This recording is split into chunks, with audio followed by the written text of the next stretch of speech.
তো এইটাই হচ্ছে মেন ভুটানের গেট। এই গেটটা ক্রস করলেই তোমরা চলে যাবে ভুটানে। আর দেখতেই পাচ্ছ পুলিশ অফিসাররা আছে যারা আমাদের ছোটোখাটো প্রশ্ন করবে, তোমাদেরও করবে যখন তোমরা ভুটানে এন্ট্রি করবে যে কেন তোমরা আসতে চাইছো। And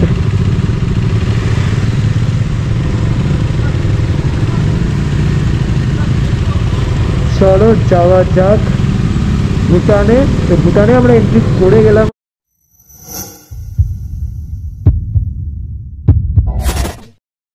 Hello, what's up guys, it's your friend Arjit. Welcome to the channel and I hope that you all are absolutely fine. তো বন্ধু, তোমরা যারা আমাদের এই অরুণাচল রাইডের সঙ্গে যুক্ত আছো তারা জানো যে আগের এপিসোডে আমি দেখিয়েছি আমরা কিভাবে তাওয়াং থেকে বৃষ্টির মধ্যে শেরগাঁও এসে পৌঁছেছিলাম অ্যান্ড প্রচণ্ড ভালো একটা রাইড হয়েছিল। আর আজকে আমরা এখন শেরগাঁওতে আছি। তো ফার্স্টে ব্রেকফাস্ট সারবো, তারপর শেরগাঁওটা একটু এক্সপ্লোর করবো, তোমাদের দেখাবো, আর তারপর সোজা চলে যাবো ভৈরবকুণ্ড বর্ডার, যেটা ভুটানের একদম কাছে। সেই জায়গাটা এক্সপ্লোর করবো আর তোমাদের দেখাবো এই ভিডিওর মাধ্যমে। তো জুড়ে থাকো, আশা করছি এই ভিডিওটাও তোমাদের ভালো লাগবে। এটা হচ্ছে পার্কিংয়ের জায়গা, দেখো শেডও আছে, আমাদের 3টে বাইক ইজিলি পার্কড হয়ে গেছে। তো এই হচ্ছে এখনকার ওয়েদার সিচুয়েশন, আমাদের বাইক পার্ক হয়ে গেছে। আর আগের দিন রাত্রিবেলা যেখান থেকে আমরা ডিনার করেছিলাম যারা দেখেছো, তো সেইখান থেকেই আমরা ব্রেকফাস্ট করে নিচ্ছি। অভিজিৎ অর্ডার দিয়েছে রুটি আর সবজি, আর আমি আর দীপু অর্ডার দিয়েছি পুরি আর সবজি। তো চলো খেয়ে দেওয়া যাক। গরম গরম পুরি সবজি চলে এসছে আমার আর দীপুর, আর অভিজিতের চলে এসছে রুটি আর সবজি। A few moments later. ছবি তোলা হচ্ছে একদম লাইভ রিস্ক নিয়ে, এখানে ছবি তুলছে গৌরবদা রাস্তার মিডলে। আর আমাদের ওয়ার্ল্ড ক্লাস ফটোগ্রাফার অভিজিৎ। তো এখন বেসিক্যালি এইসবই চলছে শেরগাঁওতে। আর সমস্ত ছবি কিন্তু আমাদের সবাইকার ইনস্টাগ্রাম হ্যান্ডেলে দেখতে হবে, সব থাকবে ডিসক্রিপশন বক্সে। এখন বাজে 11:15 আর আমরা বেরোলাম শেরগাঁও থেকে। আজকে আমাদের ডেস্টিনেশন হচ্ছে ভৈরবকুণ্ড। মানে আজকে কিন্তু আমরা অরুণাচল প্রদেশ ছেড়ে আসামে ঢুকতে চলেছি। আর ভৈরবকুণ্ডটা হচ্ছে আসাম আর ভুটানের বর্ডারে পড়ে, সেই জায়গায় আমরা থাকবো, জায়গাটা এক্সপ্লোর করব। তো এইখান থেকে ভৈরবকুণ্ডার ডিস্টেন্স হচ্ছে 90-95 কিলোমিটার মতো। তো চলো, রাস্তায় যা হবে পুরোটাই থাকবে এই ভিডিওর মধ্যে। আমাদের বেরোনোর সাথে সাথেই কিন্তু টুকটাক করে বৃষ্টি আবার শুরু হয়ে গেছে। মানে বৃষ্টি আমাদের পেছন ছাড়ছে না। এই ট্রিপে প্রথম থেকেই বৃষ্টি আমরা পেয়েছি। যারা প্রথম থেকে একদম এই এই সিরিজটা দেখছো তারা জানো যে প্রথম দিন থেকে আমরা বৃষ্টি পেয়েছি। তো একটু আগেই দাঁড়িয়েছিলাম, দাঁড়িয়ে রেনকোটটা পরে নিলাম, কারণ দেখতেই পাচ্ছ ওয়েদার কিন্তু আবার খারাপ হয়ে গেছে আর হালকা হালকা বৃষ্টিও শুরু হয়ে গেছে। তাই জন্য পরে যাতে আরও বেশি বৃষ্টি হয়ে গেলে কিন্তু রাস্তায় দাঁড়ানোটা চাপ হয়ে যায়, তাই জন্য একবার দাঁড়িয়ে রেনকোটটা পরেই নিলাম। আর এইখানে আশেপাশের দৃশ্যটা দেখো, এই ফ্ল্যাগগুলো এইখানে পুরো ঝোলানো আছে, তার জন্য কিন্তু চারিপাশটা বেশ সুন্দর দেখতে লাগছে। বৃষ্টি হওয়ার পর এখন অনেকটা ক্লিয়ার হয়েছে আর আশেপাশটা পুরো সবুজে সবুজ লাগছে। পাহাড়ে বৃষ্টি একটাই ভালো জিনিস যে বৃষ্টি হওয়ার পর এরম ক্লিয়ার সুন্দর দৃশ্য তোমরা দেখতে পাবে। আর এইখানটা তো পুরো ডিপ সবুজ, চাষবাস হচ্ছে বোঝাই যাচ্ছে। আমরা এখন তেনজিং গাঁও ক্রস করছি আর এই হলো তেনজিং গাঁওয়ের মনেস্ট্রি। আমরা যখন শেরগাঁও এসেছিলাম তখন কিন্তু এই তেনজিং গাঁওয়ের মনেস্ট্রি ভিজিট করেছিলাম, আর সেই ভিডিওটা খুব সুন্দরভাবে আমরা তুলে ধরেছিলাম আমাদের এই চ্যানেলে। তো অবশ্যই ভিডিওটা দেখো, লিঙ্ক থাকবে ডেসক্রিপশানে। তেনজিং গাঁও মনেস্ট্রি ক্রস করলাম, এখন বাজে 12:20 আর দেখো আবার কুয়াশায় ভর্তি, মেঘে ভর্তি, জিরো ভিজিবিলিটি চলে এসছে রাস্তা। মানে সারা ট্রিপ এরাবি হয়ে গেল। এখন কমেছে আর সূর্যদেব অল্প হলেও দর্শন দিয়েছে। আর তারই ফলস্বরূপ দেখো আমাদের বাইকগুলো কি সুন্দর দেখতে লাগছে, লাইন দিয়ে আমরা যাচ্ছি। আর তারই সঙ্গে একটা মায়াবী পরিবেশ দেখা যাচ্ছে। পাহাড়ের রূপটা বৃষ্টির পর আরও অনেক অংশে বৃদ্ধি পেয়ে যায়।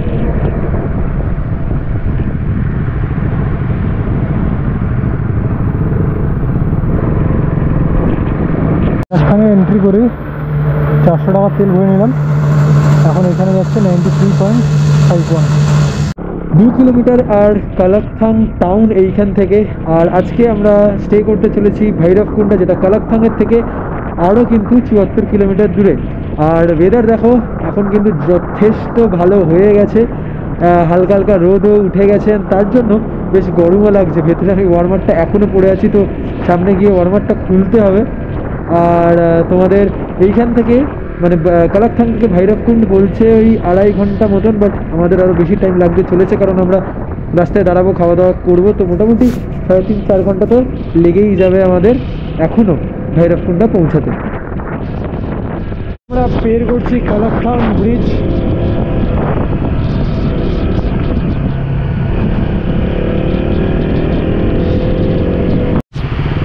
এখানেও ল্যান্ডস্লাইড হয়েছে।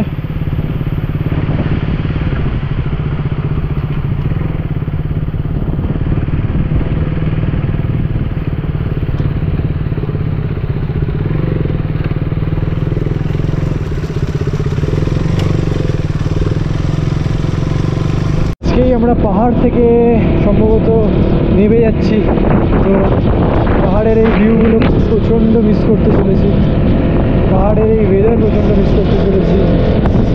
যদিও এবার অনেক বেশি বৃষ্টি হয়ে গেছে, তো ভিজে ভিজে গেছে, তাও পাহাড়ের এই সৌন্দর্যটাকে তো আর এই পাহাড়ের ভিউগুলোকে তো দেখতে তোমাদের তো বললাম পাহাড়ের দৃশ্যগুলো মিস করবো, আর এই পাহাড়ের এই অনিশ্চিত ওয়েদারটাকেও কিন্তু মিস করবো। একটু আগেই দেখলে তোমায় দেখাচ্ছিলাম ক্লিয়ার ওয়েদার ছিল, এখন দেখো আবার লেগে লেগে যাচ্ছে।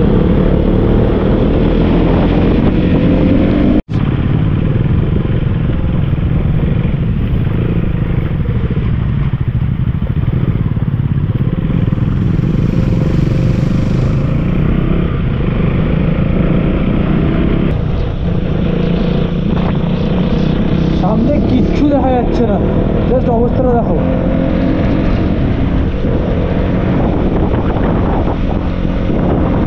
আমরা 3 জন যাচ্ছি এখন, এরকমভাবে ওর ইন্ডিকেটারটা জ্বালিয়ে রেখেছে, ওই ইন্ডিকেটার দেখে আমি যাচ্ছি। বেসিক্যালি অবস্থা এতটাই খারাপ, ইন্ডিকেটার দেখে আমার যেতে হচ্ছে। সামনেটা দেখো জাস্ট,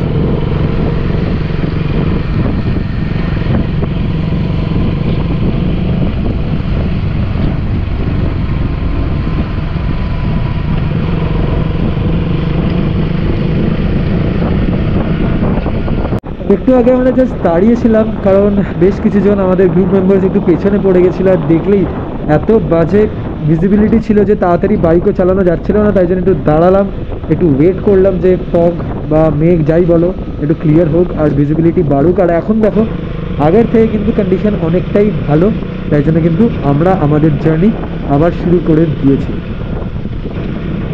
একটু আগেই তোমরা জাস্ট দেখলে যে কি বাজে অবস্থা ছিল, ভিজিবিলিটি একদমই ছিল না যাকে বলা যায়, আর এখন দেখো একদম ক্লিয়ার ওয়েদার হয়ে গেছে।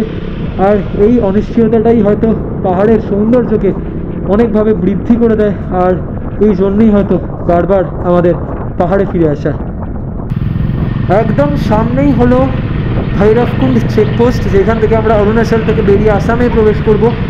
আর একটু খারাপ রাস্তার প্যাচ, কারণ আমরা ভৈরবকুণ্ড চেকপোস্টে তাড়াতাড়ি পৌঁছানোর চক্করে একটু শর্টকাট নিয়ে নিচ্ছি, আর পাহাড়ের শর্টকাট রাস্তা মানেই কিন্তু অবস্থা খারাপ। তো ওই রাস্তাটা শর্টকাট ছিল একটা, আর শর্টকাট রাস্তা ধরে আমরা চলে এসেছি ভৈরবকুণ্ড চেকপোস্টের সামনে, যেখানে আমাদের আইএলপিটা জমা দিতে হবে। আমরা অরুণাচল ছেড়ে চলে এলাম আসামে।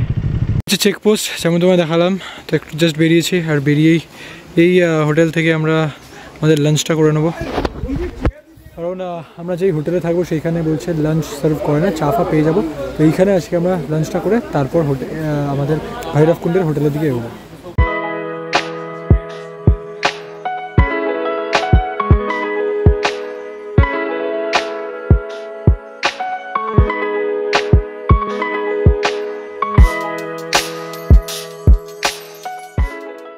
এখন বাজে 4:30, আর আমরা চেকপোস্টের এইখান থেকে যেমন দেখলে সুন্দর একটা লাঞ্চ করে বেরোচ্ছি, আর সব মিলিয়ে টোটাল আমাদের 900 টাকা বিল হয়েছে সবার। তো এইখান থেকে আমরা তো যাবো ভৈরবকুণ্ডে রিসর্টের দিকে, বাট তার আগে আমরা ভুটানে যাব, ভুটানে গিয়ে তেল ভরাবো, তারপর যাব ভৈরবকুণ্ডে আমাদের রিসর্টে। এই অফরোডের স্ট্রেচটা খুব চাপের, রাগও একটা আছে।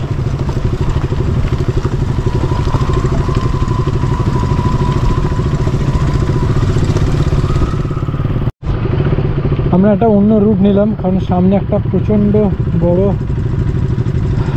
ডিক্লাইন স্টিপ ছিল, তো ওইটা অ্যাভয়েড করার জন্য এই রাস্তাটা আমাদের গৌরবকে সাজেস্ট করলে ওরা এসেছিল। এই রাস্তার কন্ডিশনও খুব একটা ভালো নয়।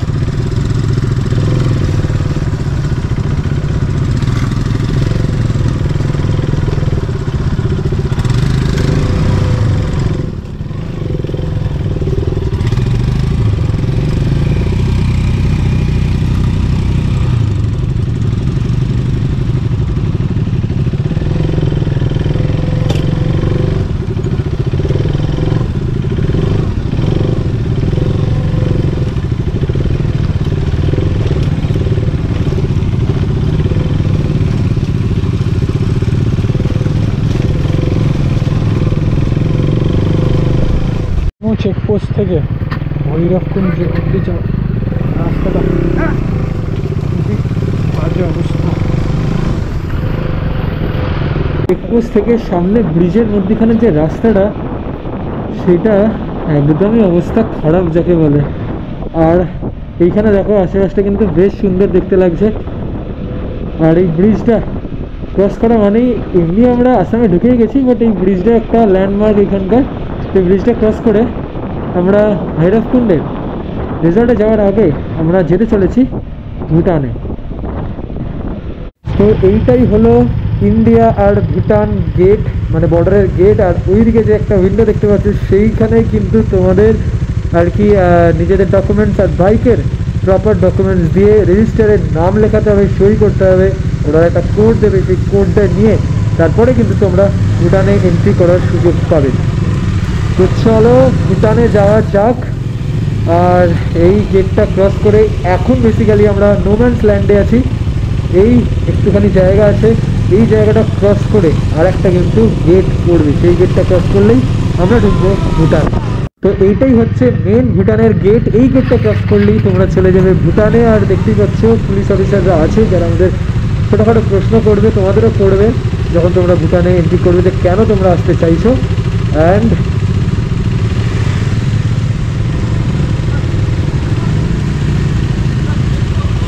চলো যাওয়া যাক ভুটানে। তো ভুটানে আমরা এন্ট্রি করে গেলাম, আর ভুটানের এই গেটের একদম কাছে রয়েছে পেট্রোল পাম্প। সেইখান থেকে কিন্তু বন্ধু আমরা একদম কম টাকায় পেট্রোল ভরাতে চলেছি।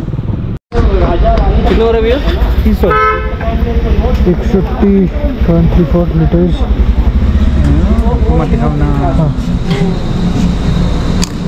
এখন আমরা ইন্ডিয়া এন্টার করতে চলেছি আবার। আর ভুটানে যখন আমরা এন্টার করছিলাম সবাইকে কিন্তু নিজস্ব একটা কোড দেওয়া হয়েছিল, সেই কোডটা কিন্তু আমাদের মনে রাখতে হবে। আর যখন ইন্ডিয়া আবার এন্টার করব তখন ওই কোডটা বলে কিন্তু তখনই তোমাদের ইন্ডিয়াতে এন্টার করতে দেবে না।